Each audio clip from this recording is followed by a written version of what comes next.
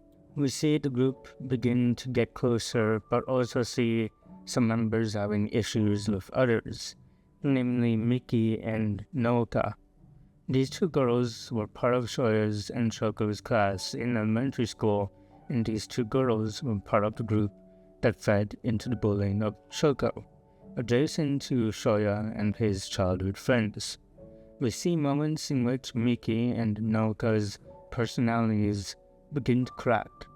Miki always reflects any wrongdoing she has done away from herself and blames others, whereas Nooka, a girl who is jealous of anyone getting close to Shoya and despises anyone who she feels acts superior to her, even if they aren't behaving that way.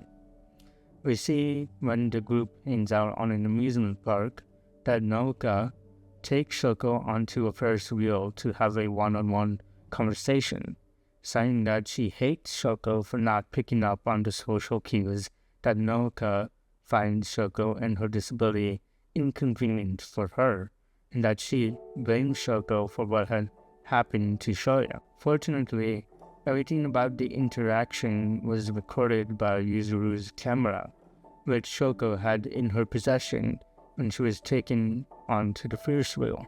One thing that I found interesting is that everyone who Shoya connects with no longer has the X plastered onto their faces, but after Shoya sees how Nooka hasn't changed and still bullies Shoko, he puts the X back on her face, showing how her actions and personality disgust him and that he doesn't want to connect with her, after initially thinking she did change. After the day out at the amusement park, we see the group meet up at the bridge, where Shoya and Shoko feed the fish earlier in the film.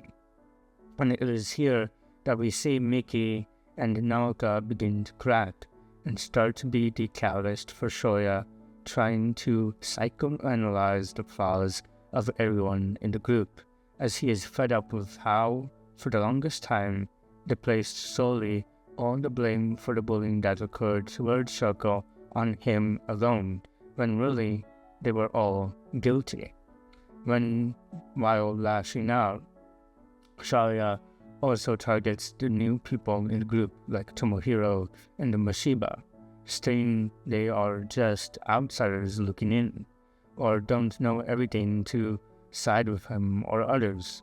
He does this as he still feels guilty for his actions and is tired of people like Miki and Naoka placing blame on others and not reflecting on their actions. I think it's best to show what exactly happens. I'm sorry about what happened. But, well, you were the one who started causing all that trouble. The thing is, Satoshi said I should go ahead and forgive you since you've been trying to make things right with Shoko. Are you kidding me? This is wrong on so many levels. You can't blame everything that happened on Shoya. We were all guilty. We? But no, that isn't true. What's not? I never made fun of Shoko or did anything to bully her the way the rest of you guys did. Don't let me in with you. Naoka. Oh. You're right. You and I are completely different. You just sat back and laughed along with everyone else. Did not? Just ask Miyoko. What, me? Naoka used to talk about you behind your back all the time, too. I just said what everyone else was thinking. Well, Miyoko, wanna weigh in? To be completely honest, back then, I was scared of both of you. What? Whose side are you on anyway? I'm not on anyone's side. Just stop. It's my fault, okay? It's all my fault. I can't stand martyrs. That's enough, Naoka. Stop trying to drag everybody else down to your level. That was harsh. You didn't have to... Oh, please, Miyoko. We all know that you just run away whenever things get tense. Shelia, what's gotten into you? God, will you just stop talking? You really love the sound of your own voice, don't you? Listen, man, no matter what anyone says, I've got your back. I don't care. You just back off. You hardly know me. I can't take this anymore. I'm not staying here. It's alright. You don't mean it. But I'm gonna give you some space. Hey, Shoko. Later. I'm sorry, Shoya. I never should have agreed to come here to begin with. That's not cool. We're way too harsh.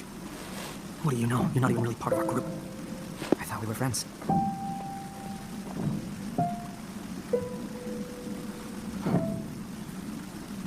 It is this fight that causes the group to stop hanging out. We cut to Shoya trying to best comfort Yuzuru and Shoko when their grandmother passes away. We also see how Shoya is making an effort to hang out with Shoko and her family any chance he can get. He joins them to celebrate their mother's birthday, and it is here that we begin to see their mother, Yako, starts to warm up to Shoya.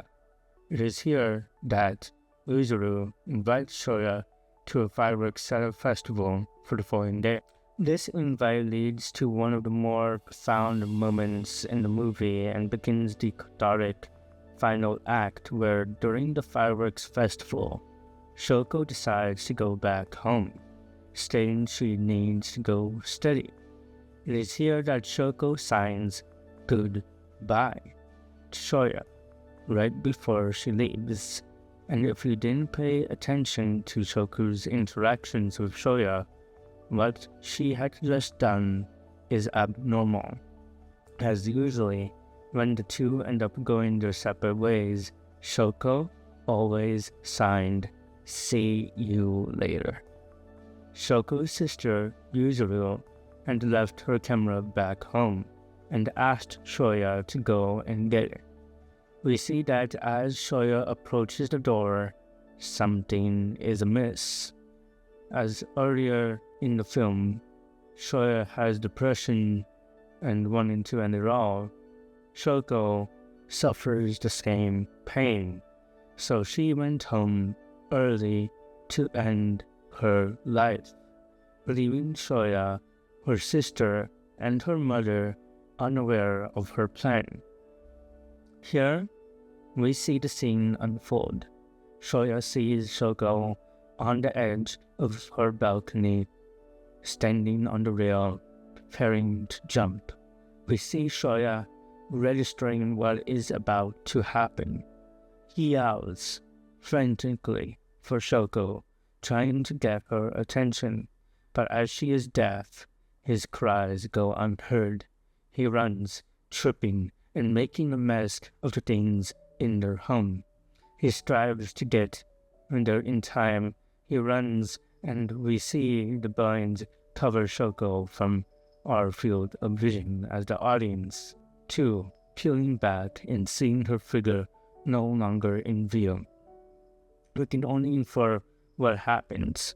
Fortunately, we see Shoya was able to grab her arm as she fell. He tries to lift her with every ounce of his strength, and it is here Shoya pleads for help from God to give him the strength to pull Shoko up, and in return, Shoya would stop running away from things anymore. He would look at everyone's faces starting tomorrow and listen to their voices. He promises to do things right. We see Shoko is able to grab the ledge and Shoya is able to pull her up to safety.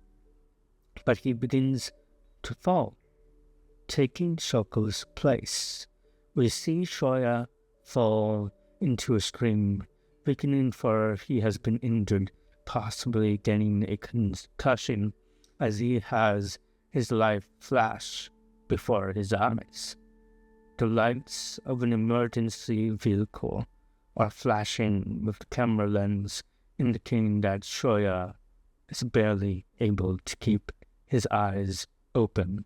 And then we cut to Yuzuru and Shoya's mom meeting at the hospital where Shoya had been moved out of the ICU. We then see Yuzuru and her mom, Yako, bowing their heads on the ground, asking for forgiveness from Shoya's mother, just as Shoya's mom asked for forgiveness from Shoko's mother at the beginning of the movie. With such a nice parallel to see, we see Naoka berating Shoko with attacks and harsh words, blaming her for Shoya being at the hospital. Fortunately, Shoko's mother comes to defense of Shoko, but in turn, Naoka's fury is now set on Shoko's mom, and we see them entangle in a fight, only for Shoya's mom to intervene to break the fight. We see Shoya's mother finally coming face to face with Shoko. It is here for the first time that Shoko genuinely apologizes for what has happened. As before, Shoko, whenever she apologized, it was because it was more convenient to apologize than it was to fight back and stand her ground. It's something I resonated with, as when I was growing up, I would apologize profusely for things, even when I knew it wasn't my fault, as I felt it was more convenient to apologize than to try to argue back. It is in the case of Shoko, she felt she was a burden to others because of her disability, and that it was better for her not to exist to benefit the lives of those she impacted. Whether it be her sister and her mom, Shoya and her classmates, something very human, and is something I'm sure many of us have experienced at some point in our lives, where we believe that our existence is a burden for others. Thus, it begins a cycle of self-hatred and existentialism, something oh so real for all of us. And it is what makes Shoko such a real, fascinating, and multi-layered character that it seems like she could be someone we know in real life. Many of the characters in the story of A Silent Voice feel like they could be real people that we meet at some point in our lives. And that speaks volumes to the type of storytelling and character writing that the mangaka Yoshitoki Ōima is capable of doing. That is elevated by the wonderful cast and crew of the anime movie done by Kiro Animation and director Naoka Yamada's team. And of course the wonderful voice actors and actresses. We now cut to Shoko making an effort to mend all the relationships she had broken, all the friendships that Shoya had lost, and she makes an effort to reconnect them, this time without viewing herself as the burden and the reasoning behind why these bonds were broken. As after she fixes the broken friendships that we see Shoko awake after experiencing a nightmare, or perhaps a premonition of Shoya saying goodbye. We see her make a frantic run towards the bridge where they connected over feeding fish. The bridge that allowed them to bridge whatever gap they had.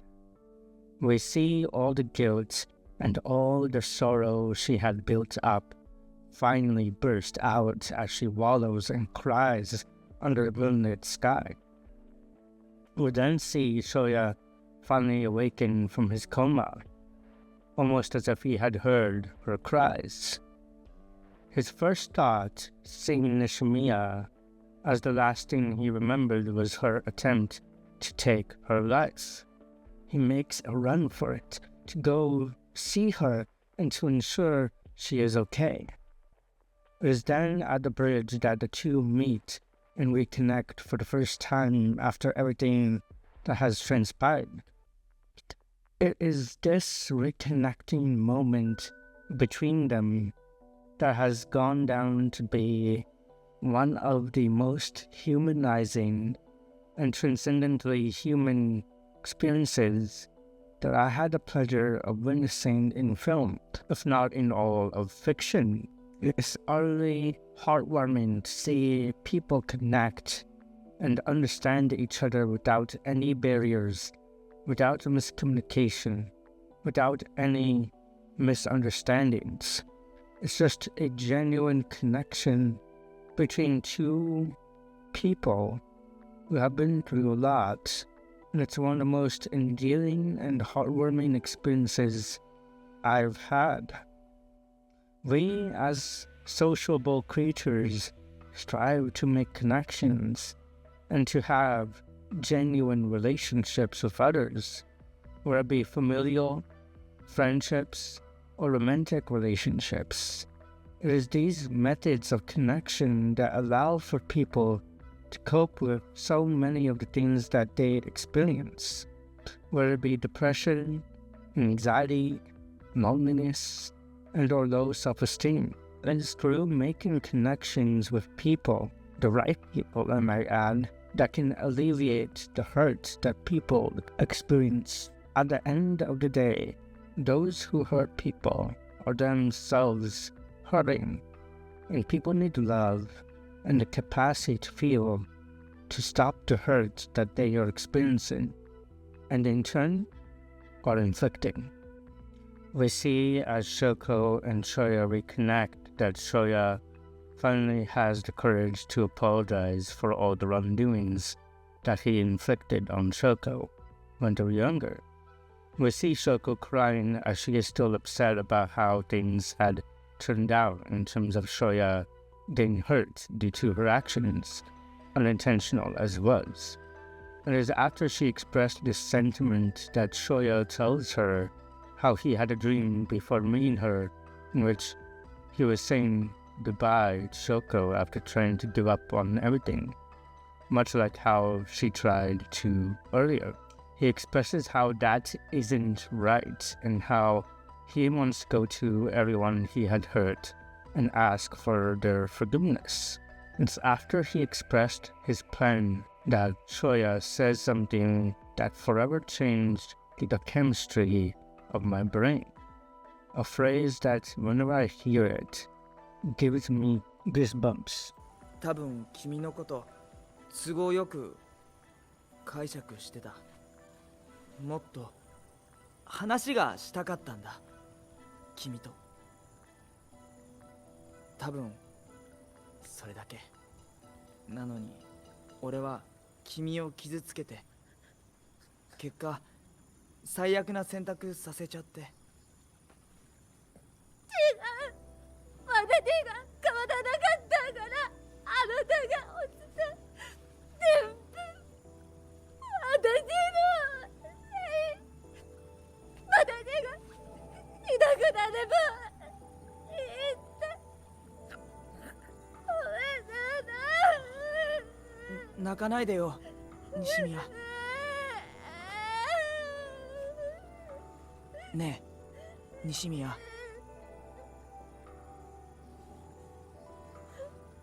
俺、さっきまで君と話してた。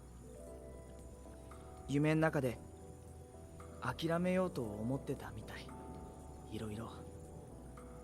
でも違った。俺もずっと西宮と同じこと考えてたけど、それでもやっぱり死に値することじゃないと思ったよ。みんなにもちゃんと謝りたい。あのさ、西宮、俺君に生きるのを手伝ってほしい。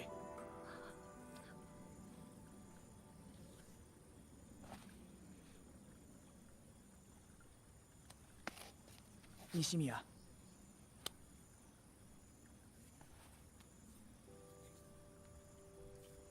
This request is something that has spoken to me on a fundamental level and has shaped how I perceive my life and my relationships with people.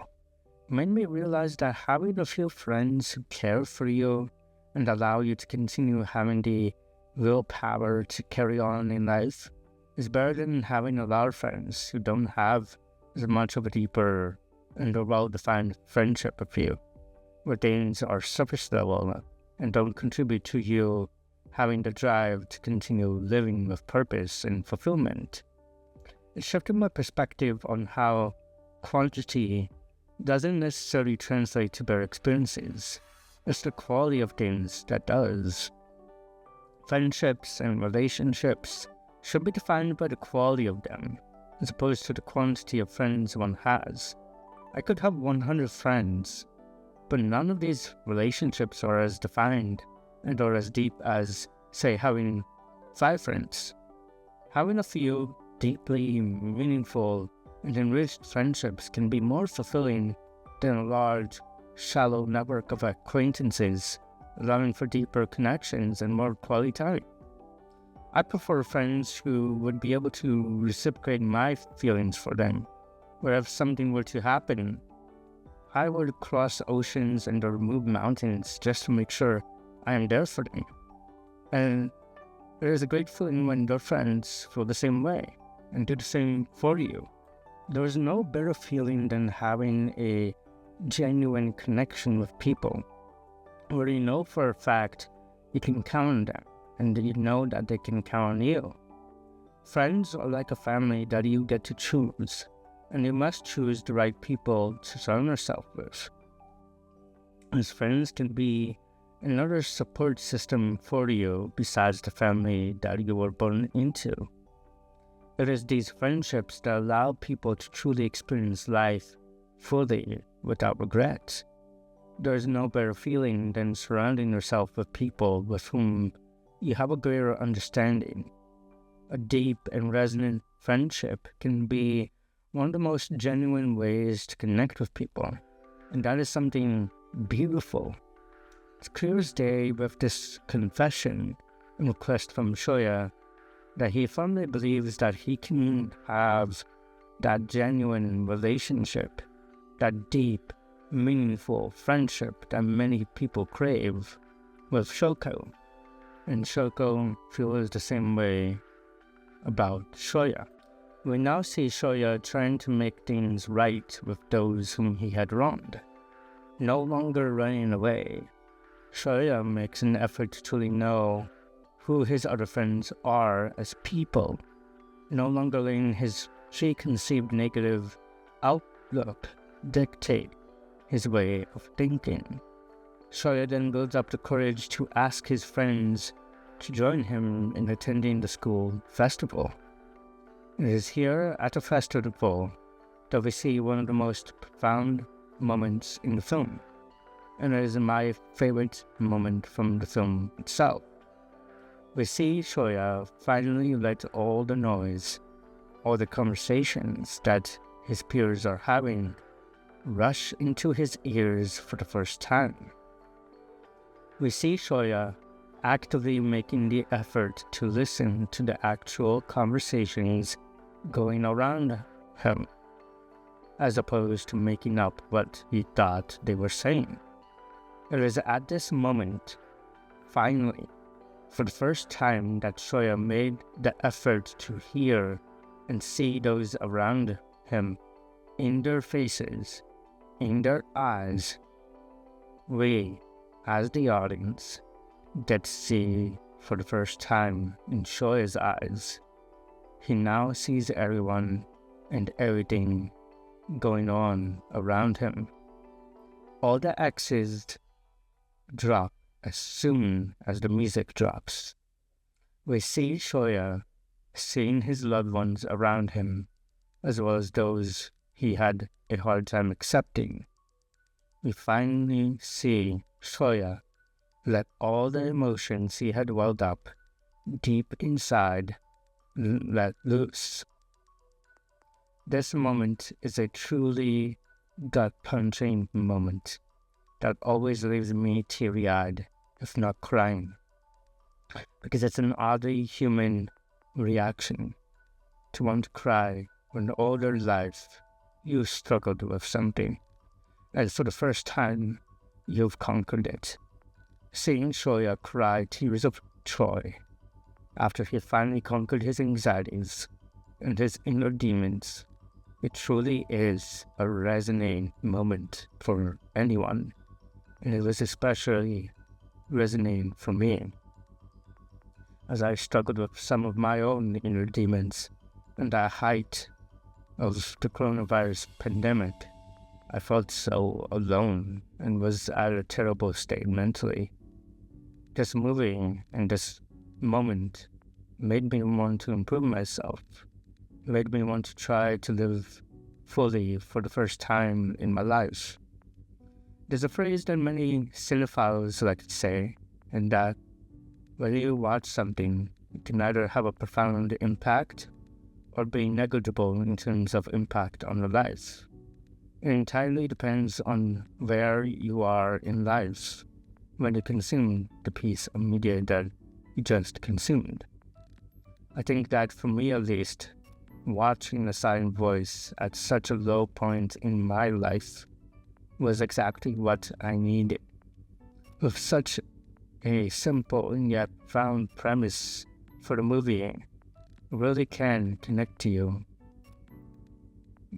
with you on a fundamental and personal level. Regardless of where you are in life and or what experiences you've had, the feeling of wanting a genuine connection with those around you is a feeling that everyone wants to have. And if you've been to a school, you more than likely experienced bullying and or saw it firsthand. These two narrow plot points that were so intrinsically connected allowed for one of the most profoundly human experiences that I had watching a film. Something this movie does beautifully is that it is an empathetic jumpstart for the audience, in that not only do we as the audience feel bad for the bullied, but we also feel for the bully. It is this approach that I feel is unique, as we get to see the humanity in everybody in this film. And that is a gift truly from those involved in the making of the film. The film's message about the path to atonement through being willing to suffer discomfort and pain to do right by another person is truly powerful.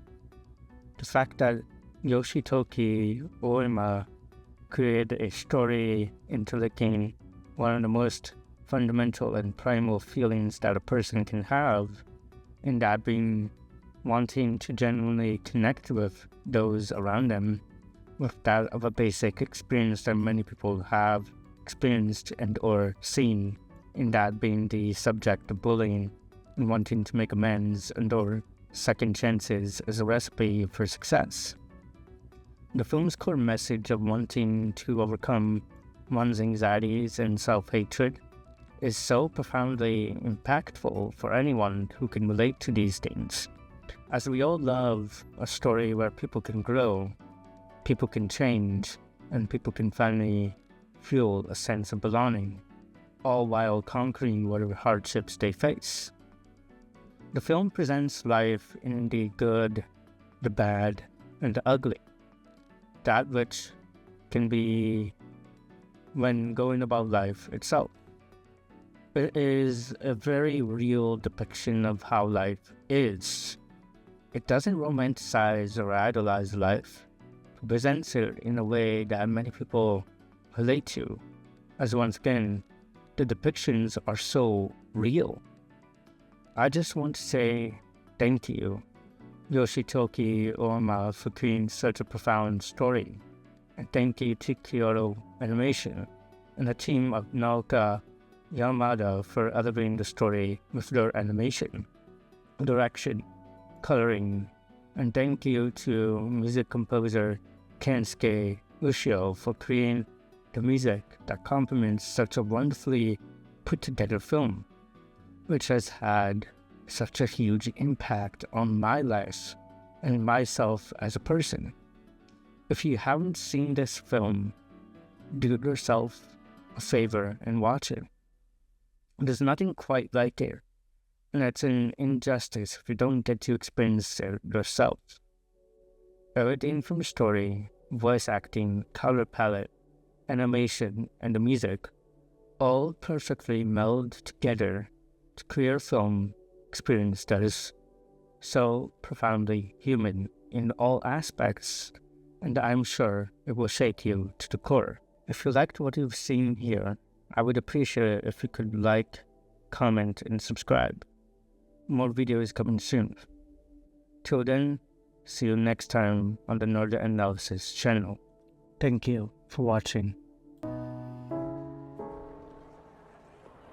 OMG, this is so good. Oh, hey, let's go to the gym next. I came out this back to school.